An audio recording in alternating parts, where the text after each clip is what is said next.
Hello, everyone. Welcome to our TNC's Launch to Learn series.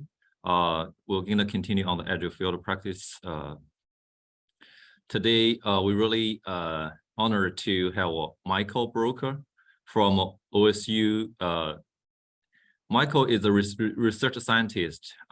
He actually studied and also graduated from Ohio University. He's kind of a well-rounded scientist. He studied microbiology, civil engineering, and also environmental science with his PhD degree. So after he graduated from OSU, he worked with Jim Martin at Department of Food, Agriculture, Biological Engineering. I think he's focused on the phosphate. So over the years, since last time I saw him, he published much more good articles and secured a lot of fundings. In a sense, I think he's kind of an emerging star in this field, phosphate. So today, let's welcome Michael to talk about the legacy phosphate problems, and also his kind of innovative way to treat it in the Western Lake Erie Basin. All right, please, Michael. Thank you very much for the introduction, Chong, and thank you to everyone who's joined in today. Today's talk, we're going to talk a little bit about effectiveness of BMPs, but primarily on the nutrient loads coming from elevated phosphorus fields. As Chong called them, legacy phosphorus. This fits into that legacy P issue going on in the Western Lake Erie Basin.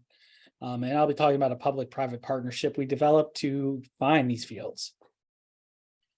To start with, phosphorus is what's driving the Lake Erie harmful algal blooms, at least the size of the bloom that's occurring out there, whereas nitrogen seems to be affecting more of the toxicity. Watershed targets have been set for reducing the amount of phosphorus. If you can limit the size of these blooms, hopefully they're not as detrimental in the future events. And so with that, you see some targets. There's two different time periods. There's the spring, which is really March through the end of July. And then there's also the annual period, which refers to a water year. Each of these has a target load that represents a 40% reduction from the 2008 level that was measured going into the Western Lake Erie Basin.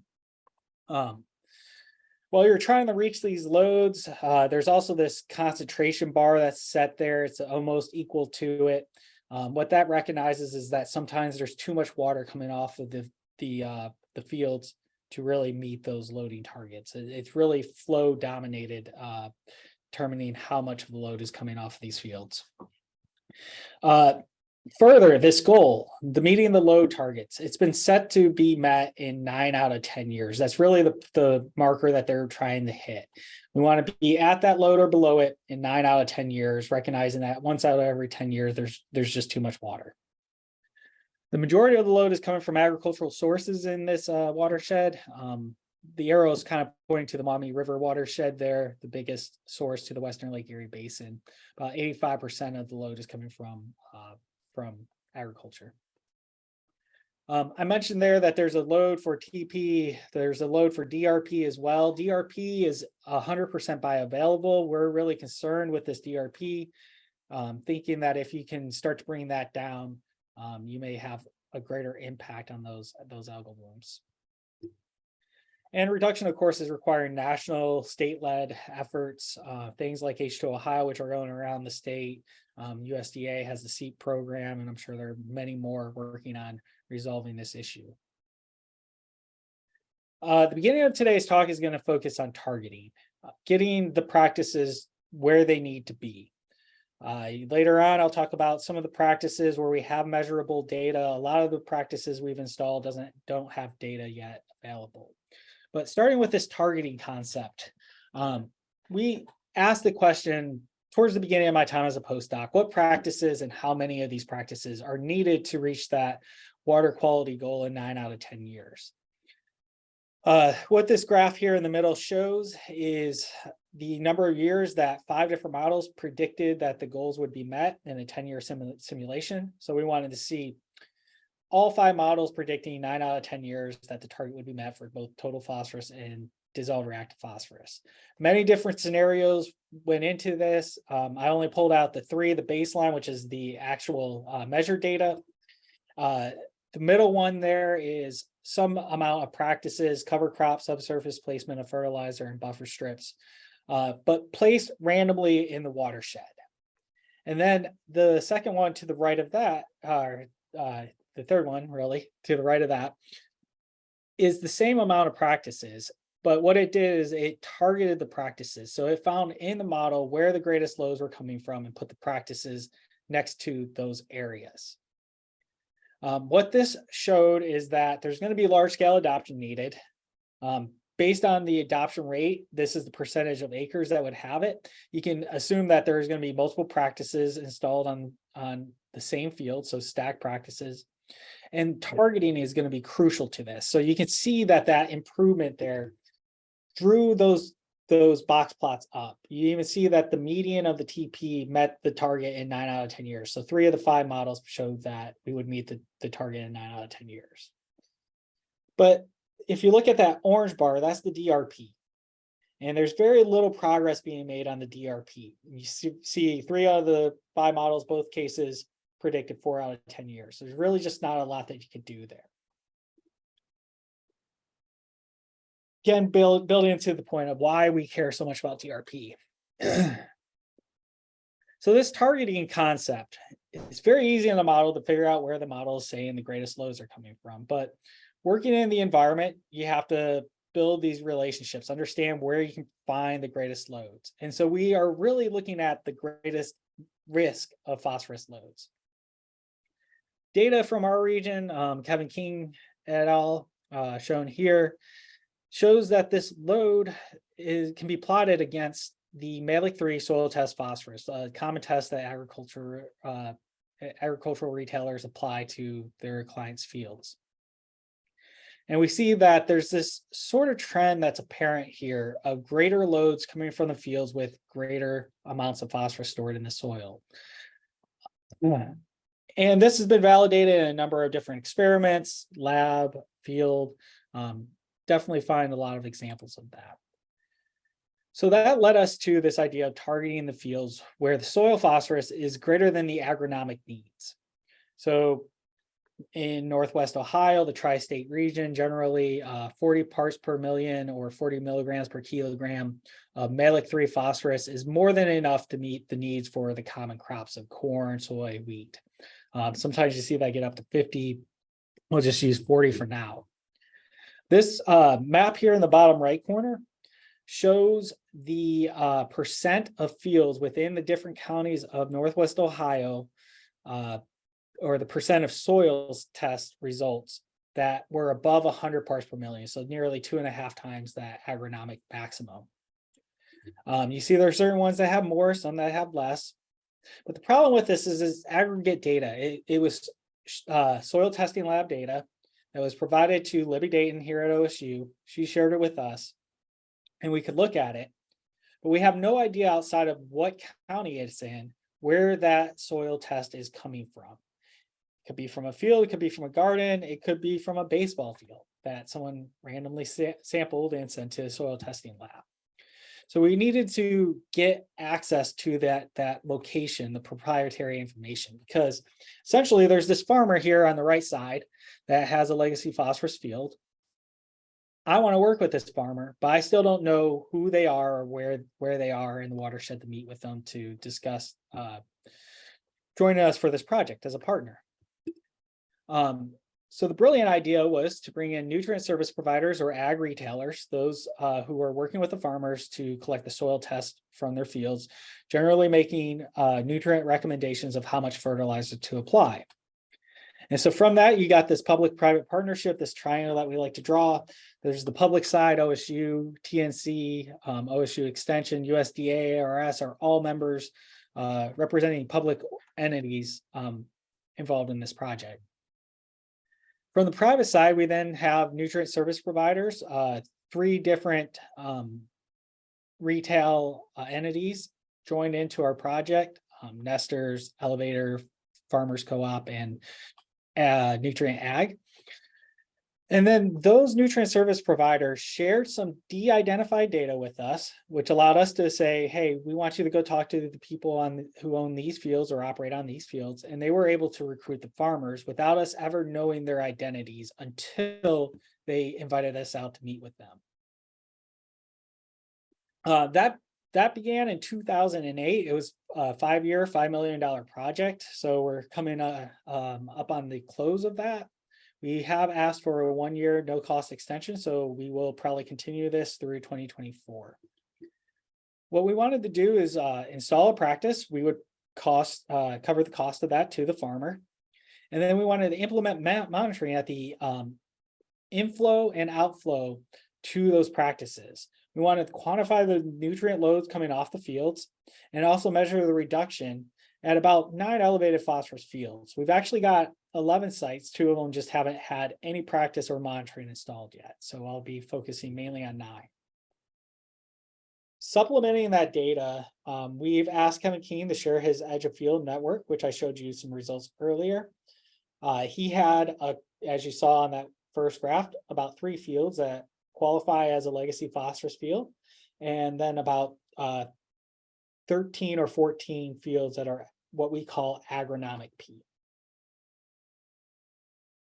The second objective of this study was to do some socioeconomic analysis of the partnership, run some models, figure out how scalable this program would be if we were to develop something at the state level. And we're actually working right now with legislatures to build in such a program into the H2O Ohio project. We'll see where that goes.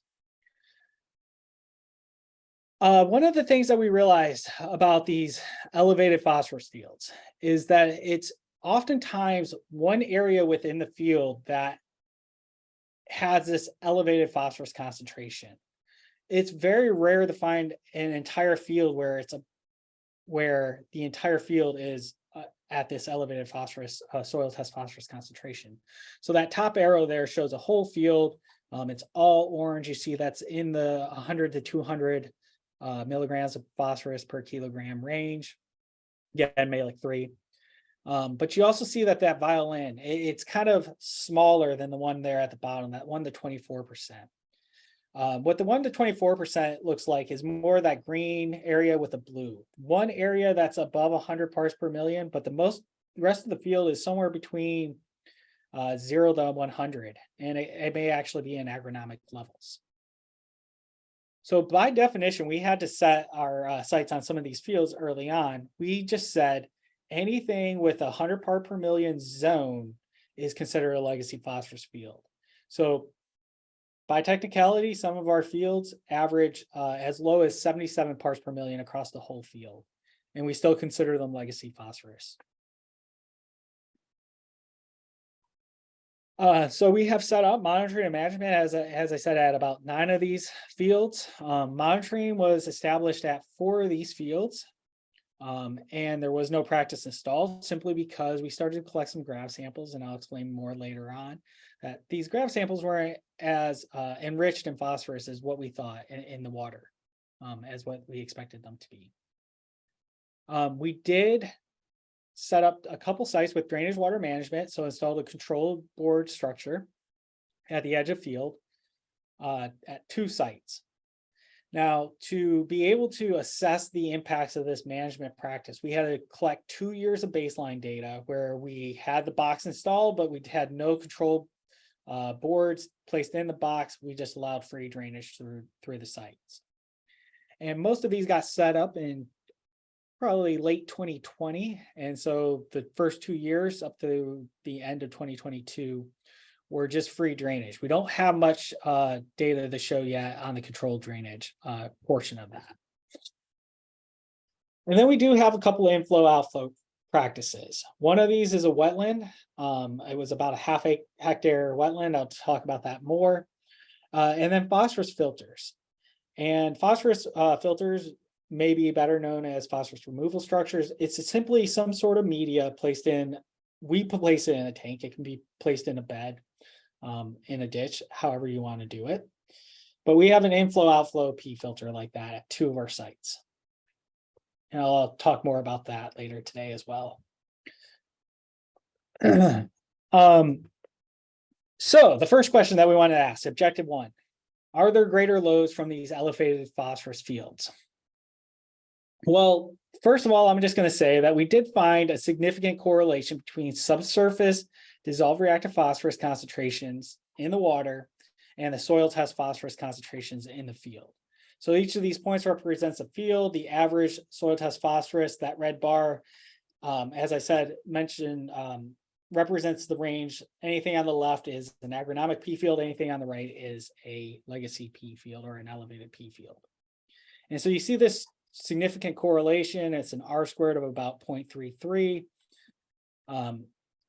Definitely see that. Now, as we quantify the loads, though, what we found is that we did not get a statistically significant effect based on our separation of agronomic P and elevated P fields. The closest that we come is the March through July period DRP loads, highlighted in that gray box there. You can see it almost looks like there's a difference there. The P value is like 0.19. It's about a medium effect size for those familiar with effect sizes. And you can see our 95% confidence interval around what our estimated means are for agronomic P fields and elevated P fields during that period for that form of phosphorus. If you look to the right of that, you can see that over the year, they become even more similar. And that was a pretty typical trend of the phosphorus loads from these sites. So in other words, there's a difference. It's slight. It's not promised or guaranteed that it's going to be realized if you did try to target specifically elevated phosphorus fields. There's a small chance that you could end up with a lower average load than agronomic P. So diving a little bit more into this, what factors explain the variations in load? Load is the summary of the discharge, how much water is leaving the field. As I mentioned, sometimes that's hard to control, and the concentration. And you see this formula right up there. One of the things that we noticed with these elevated phosphorus fields is that there was less total discharge from the sites, about 3% less volume leaving the site on average. That brings down that load, brings them more similar. Another thing that might be influencing this is that there was greater subsurface drainage through the elevated phosphorus fields relative to the agronomic P fields, and less surface runoff in the elevated phosphorus fields than the agronomic P fields. That also combines with the fact that subsurface drainage tends to have lower concentrations. Surface runoff tends to have higher concentrations, about 2-fold greater. And so if you start to look at this, you can see that how much flow and how that flow is exiting the field starts to draw those differences closer together in terms of load. Whereas if we look at concentration, we see a greater effect size. Now, one of the aspects of this that we're looking into more right now related to concentration is, especially in the subsurface drainage concentration of dissolved reactive phosphorus, is we see a strong correlation, not just with soil test phosphorus, but with the soil types. And so we looked at the sand, silt, and clay content estimated from Sergo databases and found this relationship here. Whereas each of these lines is the model that includes the soil test phosphorus as one factor, but also the percentage silt. And so each of those lines is a 5% increment. As you see, as the silt content increases on the field, you get greater concentrations of DRP in the runoff. Same with clay. When you have sand, it's negative. And so we're looking more at how these different soil texture properties might relate to this concentration in the subsurface runoff. Can it be helped to further screen out which fields really need the targeting? So now I'm going to jump over to the practices side of this. I'm just going to jump over this really quickly. Drainage water management, as I mentioned, there was a 2-year baseline. Data is in QA, QC. What we're seeing is that the concentrations might be increasing slightly, but we also expect that the flow is going to decrease. And the question will be, does the flow decrease outweigh the change or the increase in the concentration from these sites? And so we'll continue to monitor that. The restored wetland, similar issue. We restored this wetland in 2021. We allowed it to have 1 year of free drainage. Once we held the water back in this wetland after the vegetation got established, there was a leak around our control structure at the end of the wetland. We patched that middle of last year sometime, but again, the data for how this wetland is performing is still in QA/QC. P removal structures, I'll just mention we work with Chad Penn to design a couple different phosphorus filters, one using a pea gravel metal shavings mixture, shown there on the left, one using this manufactured expensive product called Alcan. It was more of a sand sized filter material placed in site I. And then just measuring this, if you imagine where that orange bar or the top of these bars lies, that's how much phosphorus came off of our sites. The gray then depicts how much of that phosphorus left the site after passing through the phosphorus filter or bypassing the filter.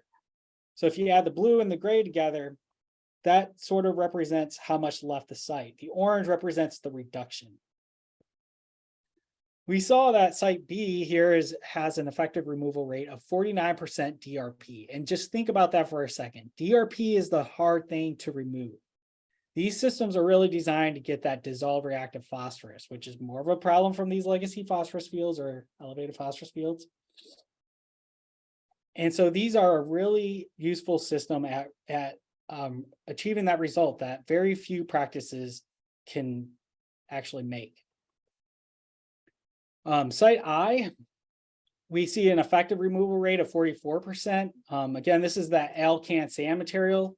92% of what's entering that sand bed is actually removed, but much of the phosphorus load is just bypassing that filter system. It actually clogged. The material was too fine and it ended up clogging. So we are looking at replacing that phosphorus filter, trying out different sorption media that we can put in that site, and then adding another site later on. We'll also be looking at total phosphorus, seeing how these practices perform on that. Again, just briefly, we looked at some SWOT models, ran a number of simulations of Monte Carlo, looking at a targeted approach to these legacy phosphorus fields, implementing a phosphorus filter on them. What we see is that phosphorus filters across the watershed potentially could reduce DRP by 7% if you just got it to every legacy phosphorus field. And that on a comparison of acres per acre, you almost get a twofold greater reduction than a non-targeted approach that could go to agronomic P fields or legacy P fields with these P filters. And we'll continue working these P filters into the watershed models. This was just an initial question that we asked, so we will be looking at putting this into the model and asking a number of different questions about this whole program. I do want to mention here that we have future projects. Top left, I'm mentioning the pilot watershed that's going to be implemented in Hardin County. That started earlier this year. It's a part of a $20 million effort to really get subsurface placement of fertilizer adopted across that watershed.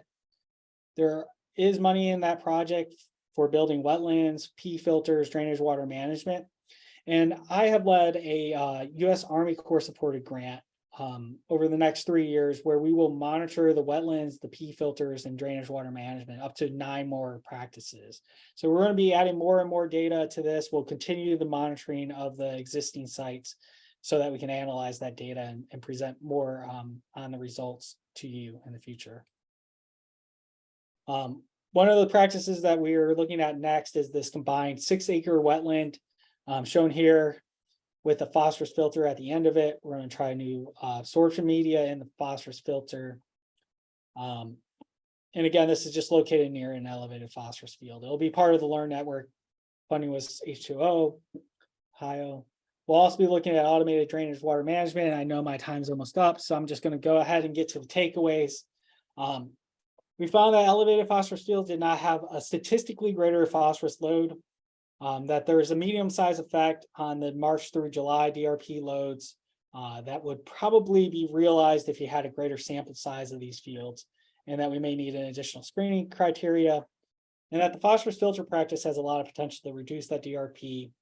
We'll neither represent it in models, optimize it for environmental flow, and look at how it works as a stack practice.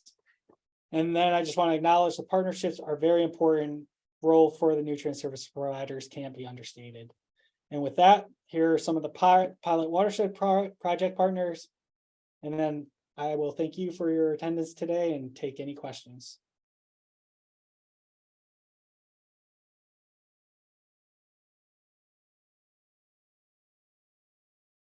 Thanks, Michael. Actually, anyone have some questions?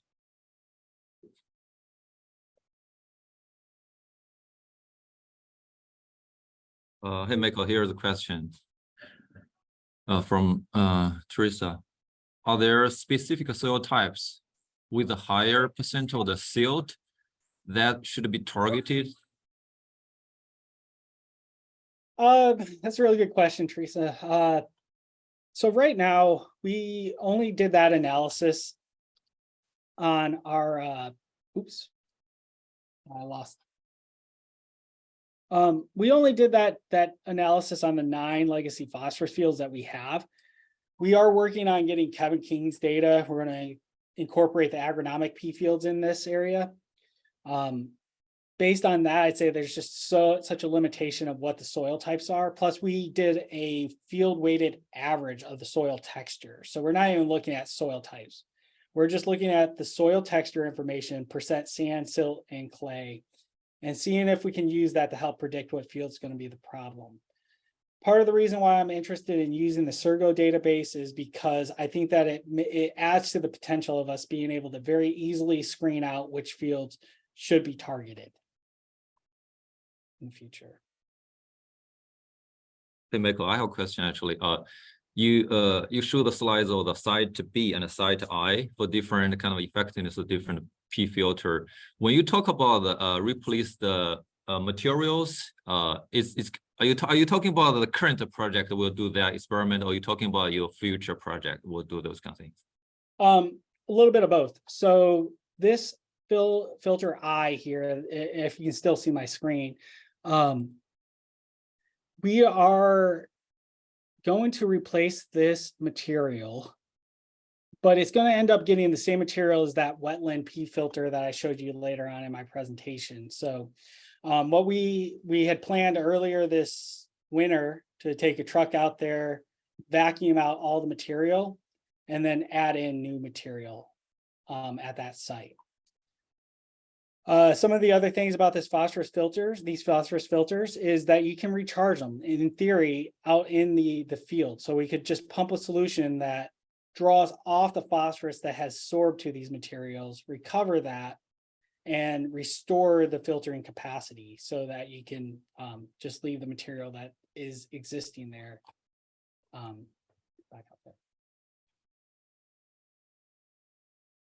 And quick question, what happens to these materials that have sorbed phosphorus? How are they disposed of? We, I think, have looked at landfilling the material that we have. We are not sure quite if it's considered hazardous waste. There are uses for some of the different materials that you could maybe use it as roadbed material. We've talked about that.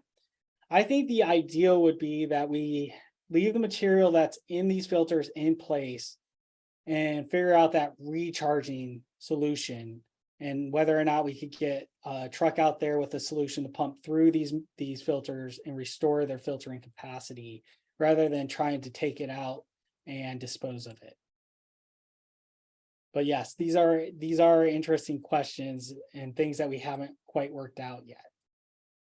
Yeah, that's interesting question. And also actually that question being asked Jim Martin during the LWCD meeting, some people ask the same question.